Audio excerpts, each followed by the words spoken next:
ተጋዳላይ ኢሳያስ አፈወርቂ አብሸንጫተ ሚትንሱሳን ሽዱሽን ጌታቸው ረዳ ናይ ፈጠራው ጽቂ በባልነት ሐሳብ ነጽጓም ፈቲና ጸሪና ኢሳያስ ንውድብ ህዝባው ግንባር ዝመርሐ ናብነት ትግራይ እንተወሰድና ንሁሉ ወላ ሶሙን በረኻ ዝወፈረ ተጋዳላይ ናይ ምባል ጽቡቅ ባህለ አጥሬም አለው አቡ ስለዝበልዎ ግድን ዲንሕና ክንብሎ ገዲን ተጋዳላይ ጎይቶም ነጋሽ ሓጎስ ብ27 ሰነ ኤርትራ በዘለዋ አቀማመጥ አካል ሀገራት አረብ ኻና ዘአብኑን ማረብ ዘናበስ ስበራና ቀለይ ከመላለስ ናስ ሁሉ ነገር አተናበ ሃይለ ፈናን ደኔና ክልት ተዋት ህዝብ ኮይና መፍለይ ለይውዱ ሶምዶ ኮይታ ጽምዶ ቀደም እንታይ ዳ ኮንካ ከም ሓዲሽ ትግርም انت تباسنا نعرق صبغ تسرحنا خان مرق نتزسقرنا تريد سقن كلت خون كاس كم حدا قلصن لام تازي ناي ويني كي مسلكاتكم ناي بركت بركت بركت بركت بركت بركت ولا سب سلام تاي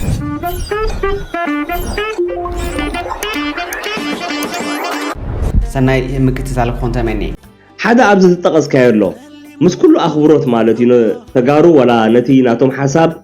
معناته تغارو ابعدهم كم دلايم كبلو خوليم اما سلومن ابتناتهم دليت اتي خاني اذا قنعي اذا جاي كبلو مسل يبلين بزعباناتي يتراك زارب زغيلاني وغناي كله اب تحت حيلتات مكلغال وي حزباو سراويت بمخان زبركت زلو سب تغادالاي يخبال زلو نابنت تግራይ እንተወሰድና ንሁሉ ወላ ሶሙን በረኻ ዝወፈረ ተጋዳላይ ናይ ምባል ጽቡቅ ባህለ አጥሬም አለው እትናቶም ተጋዳላይ ስለዝበሉ ከም ጽቡቅ ጌርካ ኣብነት ከተምጻልና ሪና አቡ ስለዝበልዎ ግድን ዲንሕና ክንብሎ ንሕና ኮኒ ምስ መድረኽና ዝኸይድ ታሪኽ ኣለና ዋርሳይ ምስ መድረኽና ዝኸይድ ታሪኽ ኣለዎ ተጋዳላይ ከኣኒ ምስ መድረኹ ዝኸይድ ኣሎ ተጋዳላይ ግን ዝሕፍራ ኣይኮነን መሰረቱ ምክንያቱ ተጋዳላይ ብዘይ ደሞዝ ብዘይ ወላ ሓንቲ ነገር ነታ ንናጽነት ክብል ጠራይ መስዋዕት ዝኸፈለ ኣብ ሜዳ ኸይዱ ኩሉ ሕሱም ዝረአየ ማለት እዩ ካብቲ ኣፍ ሓርገጽ ካብ መንጋጋ ማለት እዩ ካብ መንጋጋ መንዚዑ ናጽነት ዘምጽእ እዩ ተጋዳላይ ዋርሳይ እውን ኣይሓመቐን ብጊድኡ ማለት እዩ ስውን ተጨፋጭፉ ዓብ ዝኾነ ታሪኽን ቅያን ሰሪሑ ኣብ ዘመኑ ማለት እዩ ሃገሩ ዓቂቡ ታሪኹ ዓቂቡ መንደላይ እውን ብጊዝኡ እውን ታሪኹ ዓቂቡ ኩሉ ነገር ናቱ ጅግንነት ሰሪሑ ማለት እዩ ስለዚህ ሎም መጽኻ ሰኻት ዝንጥሎ ይኮነን ዝኽርዳካ ክእል ኣለዎ ከይሓፈርካ ካኣት ዝሕዝን ነገር ማለት እዩ ተጋዳላይ ቦሉኒ ክብሉ ክትብለና ሪእናካ ተጋዳላይ ቦሉኒ በዚ ድማ ኣነ ኣወል ስዒድ ተጋዳላይ እየ በቃ ኣወሊኖ ይተሓፍር እንዲኻ ቁርብ ክቁርብ ይተሓፍር እንዲኻ ተጋዳላይ ክትጽዋዕ ኢልካ ተሓስብ ኣለኻ ተጋዳላይ እኮ ቃል የብለይን እንዲ ሕጂ ንዑ ዝገልጽ ቃል የብለይን ስለዚህ ፈልጦ ታሪኹ ኮይነ ይኮንኩን ግን ነየናይ ዘኪረ ነየናይ ከብል ነቲ ሕሰብ ነቲ መከራ ነቲ ስቅያት ንሱ ዝረአዮ ተጋዳላይ ንናጽነት ከምጽሲ ኣበርካ ኣበረኻ ዝሕልፎ ሕሰብ መከራ ነዚ ገዲፍካ ነቲ ክትጠቕሶ ፍጹም ዘይከኣል እዩ እዚልካ እውን ዘርዚርካ ክትውድኦ ዘይትኽእል ይፈጺሙ ማለት እዩ ምክንያቱ ናይ ሓደ መዓልትን ናይ ሓደ ሰብን ቅያ ኣይኮነን ኩሎም ዝሕለፍዎ ቅያ በብግዜኦም ዝሕለፍዎ መከራ ዝሕለፍዎ ስቅያት ደቂ ተባዕትዮኦም በልደቂ ኣንስትዮኦም ዝሕለፍዎ ስቅያት ክትገልጾን ከለኻ ዝግለጽ ዝውዳእ እውን ኣይኮነን ምክንያቱ እቶም ውሑዳት ከማን ወጽኦም ታሪኽ ገልጽዎ ዝረኣናዮም ሲ ዘርዚሮም ክውድኡ ወይ ከኣሉን እቲ ተጋዳላይ ዝገበሮ ታሪኽ ንስኻ ኣኺ ሓፈርካ ጥዑም ናበላዕኻ ጥዑም ነኸናሰተኻ ካተነፊሑ ከብድኻ ዘጢጡ እናረኣናዮ ሲ ከይሓፈርካ ተጋዳላይ ቦሉን ትብለና ኣለኻ ናይ መንዕባቲ ስለዚ በጃኻ ምሒር ኣይትመጠጥ ኩላሃና ንዕዘብ ኢና ክብሪ ዘለና ነቲ ክብሪ ዝግብኦ ስለንብል ኢና እምበረይ ብዙሕ ነገር ከኣሪና ኣመዛዚና ስለስቕ ክንብል ስለንመርጽ እቲ ካልእ ነገር ነጥሙቶ ነገር ስለዘሎ ይምበረይ ዓያሹ ወይ ድማ ዕውራት ኣይኮናን ወይ ድማ ስለዘይነ መዛዝን ኣይኮናን ታሪኽ እዩ ኣይምሕርን ይኸኣኒ እዚ ስቕኢልና ንርኢ እንድሕር ኣለና ኮይና ከኣኒ ዳርጋ ከምተይተ ወለድና ርእሳይና ሓንቲ እውን ኣብ መወዳእታ ክእርመካ ዝደሊ ንስውእ ዝሞተ ዝብል ቃል ትጥቀም ነርካ ስውእ እዩ ካልእ ዘረባ የብሉን እንተ ተሰውኤ እንዳገልጎልኩ ኣይኮንኩን ሞይተ እንዳወረስኩ ኣይኮንኩን ሞይተ እንዳተጋዶልኩ ሞይተ ስለዚ ተጋዳላይ በቃ ከም ዝበልኩኻ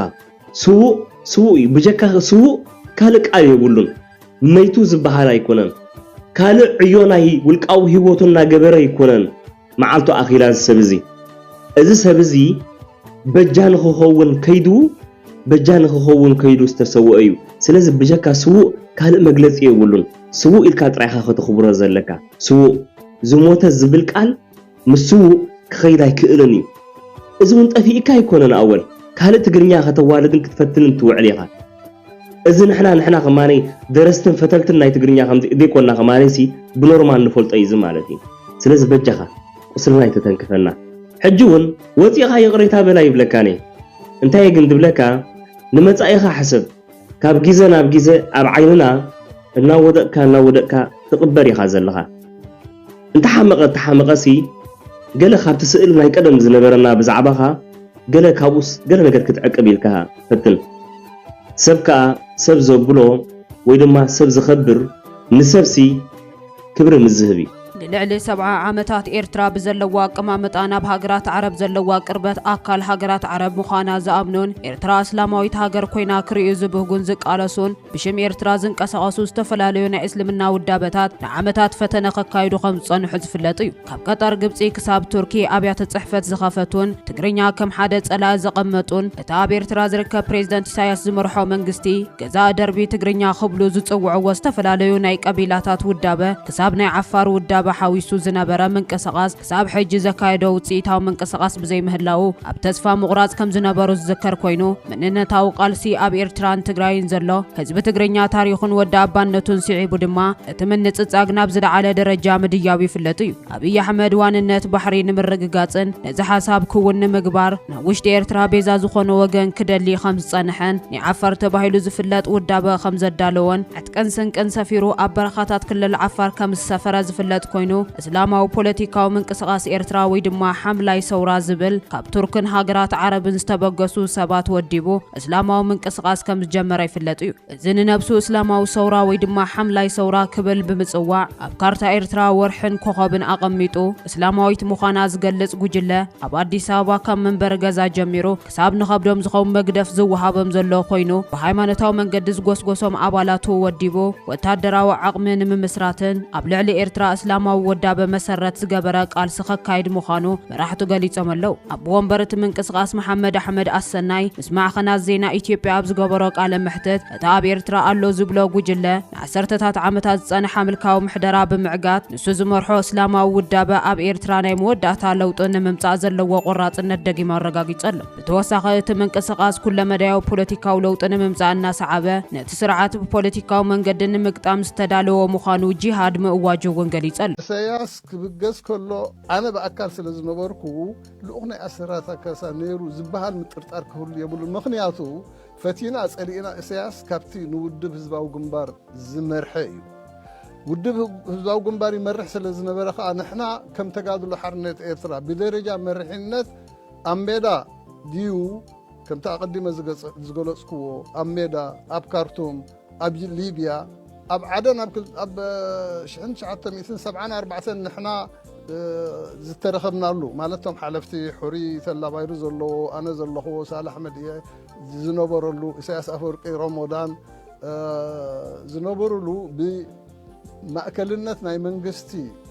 ዴሞክራቲክ የመን ዓደን ማለት እዩ ነዊሕ ግዜ ኣብኡ ዘተ ጌርና ኢና ተሰማሚዕና ካብኡ ኣብ ኤርትራ ምስ ኣተና ክልቴና ተጋድሎ ሓርነት ኤርትራ ንሳቶምን ንሓድነት ስዒርና ብሓድነት ክመጽእ ከም ዘለና ሕጂ እቲ ዝኸይድ ዝነበረ ንሓድነት ብዙሕ ጻዕርታት እዩ እንድሕር ኢሳያስ ናይ ኣስረሳት ካሳ ልኡኽ ነይሩ ክንብል ኮይንና እዚ ኩሉ ብመርሒነት ተጋድሎ ሓርነት ኤርትራ ብጻዕርታት ናይዞም ኩለን ሃገራት ንሓድነት ህዝቢ ኤርትራ ዝግበር ዝነበረ ዳኣ ስለምንታይ ዝብል ሕቶ ዝመጽእ ከምኡ እውን ብህዝባዊ ግንባር ብተጋድሎ ሓርነት ኤርትራ ይኹን ብህዝባዊ ግንባር ብዙሕ ጅግንነት እዩ ተሰሪሑ ኣብ ኤርትራ ተመዝገቡ ኣብ መወዳእታ እውን ህዝባዊ ግንባር ንበይኖም ምስ ተረፉ ኣብ ሜዳ ብዙሕ ቅያታት እዮም ሰሪሖም ስርሒት ዓዲ ሽሩም ስርሒት ኣፍዓበት ስርሒት ፈንቅል ምርብራብ ናይ ግንዳ ምርብራብ ናይ ግንባር ደቂ ኣምሓረ ምክልኻል ናይ ናቕፋ ክሳብ 10,000 ሰውኣት ዝኸፈልናሉ እሞ ምስ ደርጊ ዝነበሩ ኣማኸርቲ ካብ ሶቪየት ዝመፁ ዝተታሕሱ ካብ ምብራቕ ጀርመን ዝመፁ ነፈርቲ ካብ ሊብያ መፅአን ዳሕራይ ካብ ዓደን ድመፃነ ፈርቲ ኣማኸርቲ ነዚ ኩሉ ሓይሊ ዝበደሀ ሓይሊ ኤርትራዊ መራሒኡ ልኡኽ ናይ ኣሰር ራታ ካሳ ነይሩ እዩ ክትብል በናይ መንገዲ ሞ ንዕኡ ክትቅበሎ ትኽእል ስለዚ ኣነ እቲ ተበግሶ ወሲደ ነዚ ክገልጽ ከለኹ ታሪክ ናይ ሰውራ ኤርትራ ክገልጽ እየ ጅግንነት እቲ ቅያን ስርሒትን ኣብ ኤርትራ ብኤርትራዊ ተሰርሐ ዓለም ድመስከረሉ ንዓና ዘለኣት ንውሉድ ወለዶ ንኾርዓሉ ሰብ ኣሽሕ ስዋኣት ዝኽፍልናሉ ከዓ ኣነ ንዕኡ እየ ተበግሶ ወሲደ እታ ተረኽቦ ዝነበርኩላ ኢሳያስ ክፍሊ ከሎሲ بخمي تفلي تهبل نلعل 7 عامات إيرترا بزلوا قمامطانا هاجرات عرب قربتن أكل هاجرات عرب مخانا زأمنون إيرترا سلامويت هاجر كوينا نمرأي زبهجون زقالسون باسم إيرترا زنقساسو استفلالينا يسلمنا ودابيتاتنا عامات فتنا خكايدو خم تصنيحي فلات كاب قطر جبت اسكاب ترك ابيات صحفه صحفتو تجرنيا خم حادث على ازغمطون استفلالينا قبيلاتات ودابيتات زنبر من قسقاس اسكاب حجوت ايتاو سرح بزي مهلاو او تسفا مقراص كم زنبرو ذكريو ابي احمد وانነት بحري نمرغغاصنا حساب زكون مغبارن اوشت إيرترا بيزا زخون وغنات كدل خم تصنحن نعفار تباهيل زغلص ودابه خم زدالوني فلات اسلاماو بوليتيكاو من قسقاس إيرترا وي دما حملاي سورا زبل كاب تركن هاجرات عرب زتبغس سباتن وديمو سلاماو من قسقاس كم مجمر يذكريو ازي ጉጅላ አዲስ አበባ ከመንበር ገዝ እስካው ንኸውድ ዝኸውድ መግደፍ ዝውሃው ዘሎ ኮይኑ ወታደራዊ ዓቕሚ ብምስራት ኣብ ልዕሊ ኤርትራ መሰረት ዝገበረ ቃልሲ ከካይድ ምዃኑ መራሕቱ ገሊጾም ኣቦ ወንበር ምንቅስቃስ ማሕሙድ ኣሕመድ ሓሰን ናይ ምስማዕ ከን ዜና ኢትዮጵያ ዝገበረ ቃለ መሕተት ንሱ ዝመርሐ እስላማዊ ውዳበ ኤርትራ መወዳእታ ዘለዎ ለውጢ ንምምጻእ ዘለዎ ቆራጽነት ደጊሞ ኣረጋጊጽሎም እቲ ስርዓት ብወታደራዊ መንገዲ ንምግምጣል ዝተዳለወ ምዃኑ ጂሃድ ምእዋጁን ገሊጽሎ ሰራዊት ከም ዘለዎ ዝገልጽ እዚ ሓይሊ እዚ ካብ ማዓስከራ ዝተሸገሩ ኤርትራውያን ከምኡ ሱዳናውያን ሶማሊያውያን ዝኸትብ ዘሎ ኮይኑ ኣካል ናይቲ ማሕበር እስላማዊ ሕዋት ሱዳን ብምዃን ከም ዝንቀሳቐሱ እውን ተፈሊጥሎ ጌታቸው ረዳ ብሽሙ ዝተዘርግሐ ጸብጻብ ሰራዊት ምክልኻል ናይ ፈጠራ ውጽኢት ብምባል ነቲ ሓሳብ ነጺጎም ኣማኻሪ ጉዳያት ምብራቕ ኣፍሪካ ቀዳማይ ሚኒስትር ኣብይ ኣሕመድ ኣይተ ጌታቸው ረዳ ብዕላው ገጽ ፌስቡክ ሰራዊት ምክልኻል ኢትዮጵያ ቢሉ ብሽሙ ዝወፅእ ርእቶታት ፍጹም ናይ ፈጠራ ስራሕ ኢሎም ኣብቲ በኣሳት 1 ሚልዮን ተኸተልቲ ዝፍለጥ ገጽ ፌስቡክ ሰራዊት ምክልኻል ኢትዮጵያ ዝወፅእ ጸብጻብ ኣይተ ጌታቸው ኣብ ሓደ ሃገራዊ መድረኽ ድሕነት ዝረረበ ካይዱ ብዝብል ዝተፈላለዩ ጥቕስታት ተቕሪቡ ነይሩ ይኹን እምበር ወጋሕታ ፋክትስ ብዝገበረ ነፃ ምፅራይ ዞም ዝርርባት ከም ዝተኻየዱ ዘረጋግጽ ዝኾነ ዓይነት ቪድዮ ድምፂ ወይ ድማ እሙን መረዳእታ ክረክብ ኣይተኻለን ኣይተ ጌታቸው ንወጋሕታ ፋክትስ ከም ዝገለጾ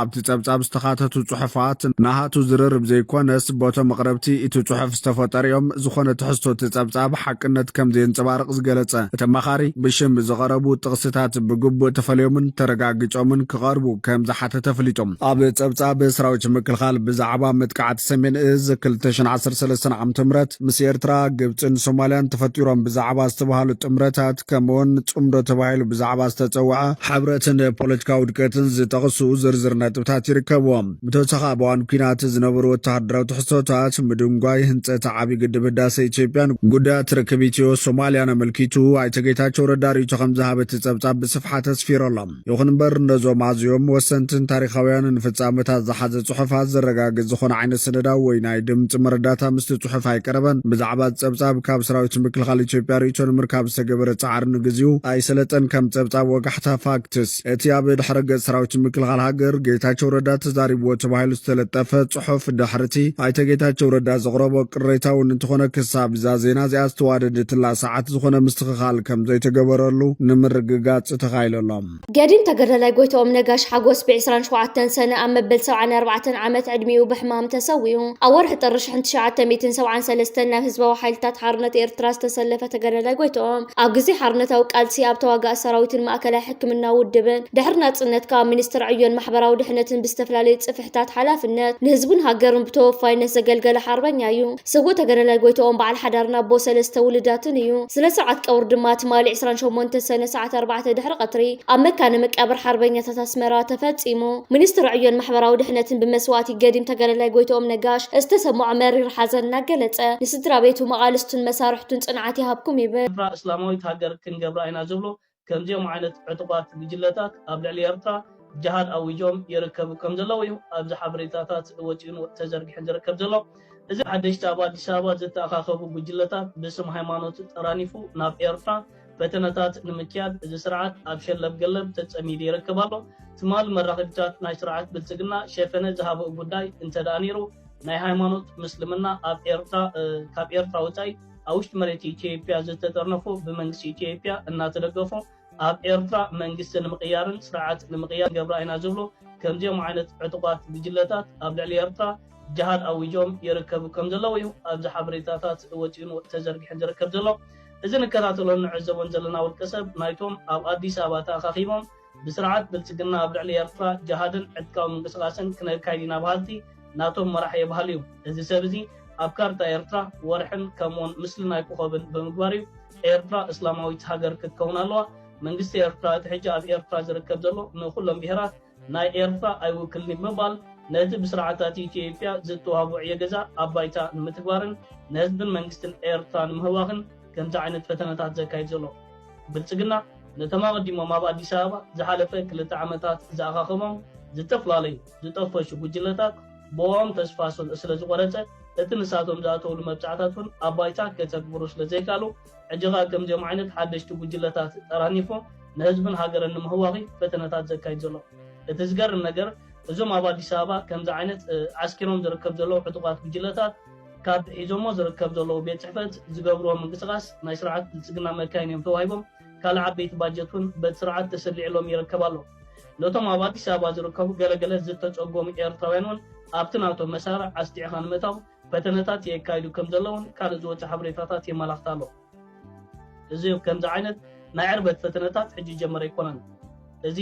ምስ ሃይማኖት ዝተተሓዘ ምንቅስቃስ ወይ ከዓ ምስ ሃይማኖት ተተሓይዙ ኣብ ልዕሊ ኤርትራ ዝግበር መጥቃዕትታት ወይ ከዓ ኣብ ልዕሊ ኤርትራ ዝግበር ፈተነታት ሕጂ ጀመረ ኣይኮነን ኣብ ታሪክ ከም ዝተኸታተልናዮም ከም ዝተዓዘብናዮም ድሕሪ ናፅነት ኣብ ዘሎ ዓመታት ኣብ ውሽጢ መሬት ኤርትራ ካብ ዝተፈላለዩ ጎረባብቲ ሃገራት ዝብገሱ ዕጡቋት ጥሩፋት ጉጅለታት ንሃገርን ንህዝብን ንምህዋኽ ፈተነታት ኣካይዶም እዮም ህዝብን መንግስትን ብፍሉይ ካብ ሓይልታት ምክልኻል ኤርትራ ብዝገበሩ ኣገዳሲ ስርሒታት ግን ኣሰራቶም ክጠፍእን ክመክንን ይኽእሉ ህዝቢ ኤርትራን መንግስቲ ኤርትራን ብኩሉ ተፈቲኑ እዩ ብመዳይ ሃይማኖት ንበሎ ኩናት ንበሎ እገዳ ንበሎ እዚ ኩሉ ፈተነታት ተኻይዱ ሃገር ክትንከፍ ኣይከኣለትን እዞም ሕጂ ኣብ ኣዲስ ኣበባ ተኣኻኺቦምን ተጠርኒፎምን ዝርከብ ዘለዉ ከምዚኦም ዓይነት ዝዓረቡ ጉጅለታት ብስርዓት ብልፅግና ዓብ ናይ መራኸቢታት ሸፈነ ትማል ተዋሂቦም ዝርከብ ዘሎ ኣብ ኤርትራ ዝርከብ መንግስቲ ንዓና ኣይውክለናን እዩ ዕጥቃዊ ምንቅስቃስ ንምግባር ሰባት ንኣኻኽብን ንጠርንፍን ኣለና ኣብ ውሽጢ መሬት ኤርትራ ኸ ናይ ጅሃድ ምንቅስቃስ ኣዊጅና ሽበራዊ ስራሓት ክነሳለጥ ኢና ወይ ከዓ ሽበራዊ ስራሓት ኣብ ውሽጢ ኤርትራ ክንፍፅም ኢና ክብልዮም ሕፍር ከይበሉ ዝዛረቡ ዘለዉ ህዝቢ ኤርትራ ንከምዚኦም ዓይነት ጉጅለታት ኣቐዲሙ ፅቡቅ ገይሩ ስለ ዝነቕሓሎም ምዞም ሰባት እዚ እምበር ኤርትራዊ ከም ዘይብልና 100% ርግፀኛታት ኢና ብልፅግና ምናልባት እቲ ኣብ ክልላት ኣምሓራን ኦሮሞን ኣጋጢሞ ዝርከብ ዘሎ ዓበይቲ ቡድሆታት ልክዕ ንኤርትራ ከም ፋኖን ከም ግንባር ሓርነት ኦሮሞን ፈጢርካ ኣብ ውሽጢ መሬት ኤርትራ ካብ ኤርትራ ዝተፈጥሮ ወይ ካብ ኤርትራውያን ዜጋታት ንምህዋኽን ንምርባሽን ሓሲቡ ዝገብሮ ዘሎ ምንቅስቃስ ምናልባት መሲልዎ ከምኡ ዓይነት ፈተነታት የካይድ ይህሉ ህዝቢ ኤርትራ ግን ንቑሕ ህዝቢ መንግስቲ ኤርትራ ኸ ዓይኒ ንስሪ ንከምዚ ዓይነት ምንቅስቃስ ዝሓለፍ መንግስቲ ይኮነን ንከምዚ ዓይነት ዝመፅእ ፈተነታት ኣቐዲሙ ተፈቲኑ ዝነቕሓሉ ንከምዚ ዓይነት ነገራት ተፈቲኑ በዲ ዝወፀ መንግስቲ ዘለና ውሽጢ ሃገር መርበብ ሃገራዊ ድሕነት ናይ ኤርትራ ይትረፍ እዚኦም ስርዓት ብልፅግና ዘሰልጥኖም ወይ ካብ ስርዓት ብልፅግና ተዓሲቦም ከምዚ ዓይነት ምንቅስቃሳት ዘካይዱ ብሲአይኤ ሞሳድ ከምኡውን ናይ ዓዲ እንግሊዝ መርበባት ስለያ ዝተላኹ ዝተፈላለዩ ጉጅለታትን ኣብ ኤርትራ እትዮም እቲ ንሳቶም ዝደልይዎ ነገር ከሳልጡ ይከኣሉ ስርዓት ብልፅግና ነዞም ሰባት እዚኦም ከምቶም ዝሓለፈ 2 ዓመታት ኣብ ኣዲስ ኣበባ ኣኻኺቡ ንኤርትራ ክንወሪና ኣብ መሬት ዓፋር ባይታን ዕድልን ጥራይ ሃቡና ካብኡ ተበጊስና ንወደብ ዓሰብ መጥቃዕቲ ካይድና ምሳኹም በቢልና ነስመራ ክንበፅሕና ትብል ዝነበረት እክብቲ ጉጅለ ኣሰራታ ምስ ጠፍአ ሕጂ ነቶም መራሕታት ትማል ነቲ ናቶም ኣጀንዳ ዘጋውሑ ዝነበሩ ኣሲሮም ጠርኒፎም ኣብ ቤት ማእሰርትን ሸላታትን የእትዮሞም ዝርከብ ዘለዉ ነዚኦም እውን ድሕሪ ዝተወሰነ እዋን ገንዘብ በሊዕኻ ናበይ እተን ዝኣተውሎም መብፃዕታት ከተግብሩ ከም ዘይክእሉ ኣብ ዝፈለጥሉ እዋንን ሰዓትን ነዞም ሰባት እዚኦም ክዳጉንዎም እዮም መራኸቢታት ናይ ኢትዮጵያ ግን እዞም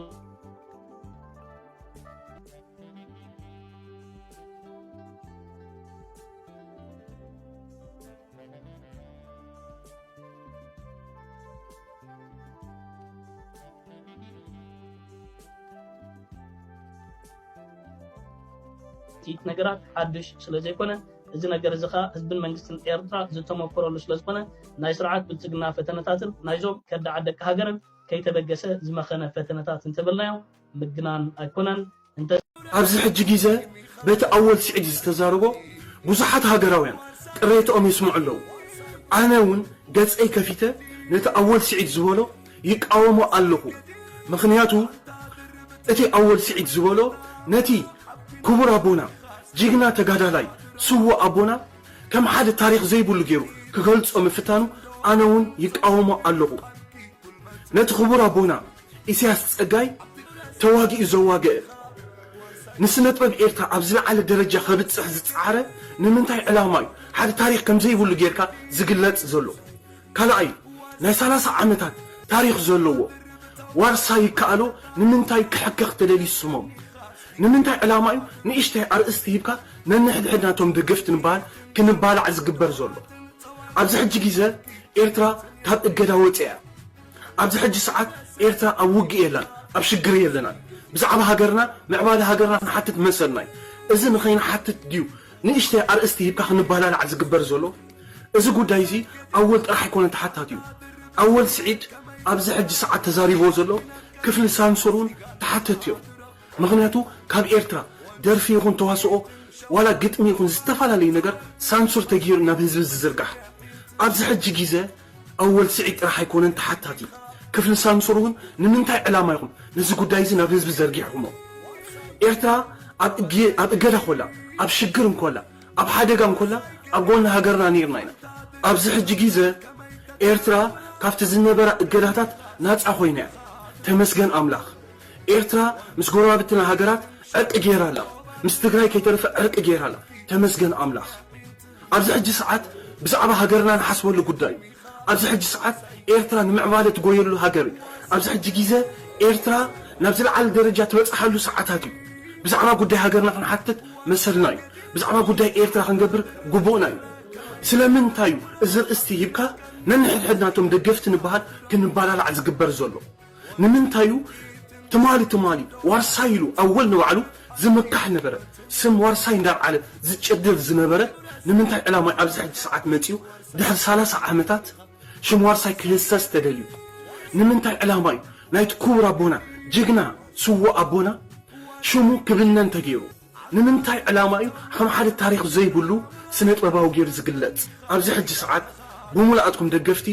ኣብ ጎኒ ሃገርና ኮይና ብዙሕ ሓሊፍና ኢና ብዙሕ ሽግር ርኢና ኢና ኣብ ጎኒ ሃገርና ጠጠው ኢልና ኢና ኣብ ኩናት ይኹን ኣብ እገዳ ይኹን ኣብ ጎኒ ሃገርና ነርና ኢና ኣብዚ ሕጂ ሰዓት ከዓ ጌጋ ክንሪኦ ከለና ከዓ ጌጋ ምባልና ከዓ ነውሪ ይኮነን ሕጂ እውን ገፀይ ከፊተ ነቲ ኣወል ስዒድ ዝበሎ ይቃወሞ ኣለኹ ኣወል ስዒድ ነቲ ዝገበርካዮ ኣብ ልዕሊ እቲ ክቡር ኣቦና ጅግና ተጋዳላይ ስውእ ዝገበርካዮ ዝንጠላ ገጽካ ከፊትካ ይቕሬታ ክትሓተሉ ክትክእል ኣለካ ኣብ ልዕሊ ዋርሳይ ጌርካዮ ዘለኻ ከዓ ሽም ዋርሳይ ሽም ንኣስቱ ወለዶ ክሃስስ ጌርካዮ ዘለኻ ከዓ ወፂኻ ይቕሬታ ክትሓተሉ ክትክእል ኣለካ ኣነ ንባዕለይ ገፀይ ከፊተ ከምቶም ኣሕዋተይ ይቃወመካ ኣለኹ ጌታቸው ረዳ ንኤርትራውያን ጸሪፉ ንኤርትራ ከም ህዝቢ በቃ ምሻሎ ብምጽራፍ ዝተፈልጠ እንዲሁ ብምጽራፍ እዩ በቃ ዝተፈልጠ ከም ምሁር ኮይኑ ዝቀርብ ብሕልፊ ብጊዜ ያኣክል ኤርትራን ብጣዕሚ እዮም ዝፈትዎ እዞም ስደተኛ ኤርትራውያን ብጣዕሚ ዘድንቅዎ ምሁር ባህላዩ በቃ ናቱ መገለጽ እንታይ ኤርትራ ምጽራፍ ከም ሃገር ምውራድ እንጂ ኣብይ ይጥቀመሉ ከም ንፈልጡ ኣብ ጊዜ ይኣክል ስጋዕ 2019 ሙሉእ ብዝከኣል መገዲ እዞም ደግ እንታይም ዝበሃሉ ተቋመርቲ ስደተኛ ኤርትራውያን ያው ምስኡዮም ነይሮም መሪሕነት ናይ ያኣክል ምስኡዮም ነይሮም ኣብ ቴሌቪዥን መፁ ኣብ ዩቲዩብ ይመፁ ምስኡ ኮይኖም በቃ ይዳከሩ እዮም ነይሮም ሕጂ እሱ ዝገብሮ ነገር ብሕልፊ ንሕናቶም ህዝባዊ ግንባር ዘለና ንፈልጦ ኢና ሓድሽ ነገር ኣይዛረብ ከም ከልቢ ኣብ 2020 ህዝባዊ ግንባር ወይ ህግደፍ ኣብ ትግራይ ስግረዶብ ኦፕሬሽን ገይሩ ነዚ ናይ ሉዓላዊነት ናይ ምንባር ዘይምንባር ዓይነት ስግኣት ዝነበረ ብኣሜሪካውያን ብምዕራባውያን ዝሕገዝ ግዙፍ ሓይሊ ኣትዩ ብክልተ ሰሙን ድዋዕዋዕ ብትንትን ውፅዎ በቃ ሕጂ ብክያት ኮይኑ እቲ ነገር ከዓ ሕጂ ያው ይቅፅሉሉ ምክንያቱም ብድሕሪኦም ናይ ምዕራባውያን እንታይ ሽሙ ስለ ዘሎ ሕጂ እቲ ኣስናን ኩሉ ተሰባቢሩ ፀርፊ ጥራሕ ዝሕዝን ሕጂ ንሪኦም ንሕና ምሽክናይ በቃ ብጸርፍ ጥራሕ ቀደም ምስ በዓል መለስ ዜናዊ ገለ ሰና ፎረም በቃ ኩሉ ሱዳን ምስኦም ኢትዮጵያ ኩሎም በቃ ኮይኖም ንህግደፍ በቃ ከጥፍዋ እቲ ህዝብ እቲ ስደተኛ ከዓ ኣብ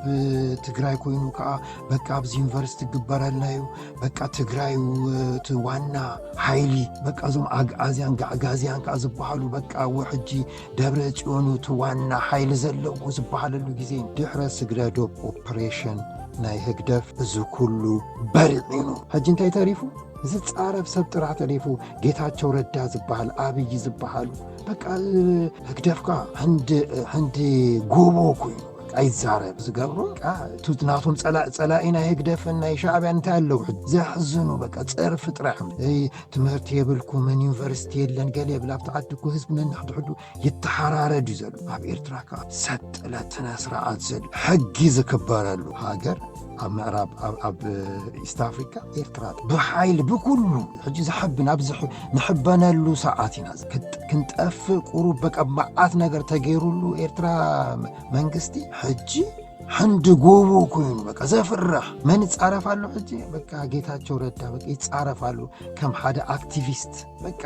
ኣብ ዩቲዩብ ገለ ይምጽወቶም ብልጽግና ይጻረፍ በቃ ኤርትራ ከምዚ ዩኒቨርሲቲ የብላን ገለ ዩኒቨርሲቲ ኣስመራ ዩኒቨርሲቲ ኮን ፈልጠና ቀደም በጊዜ ደርግ እኮ በቃ አቅም ዘይብላን እሽተይ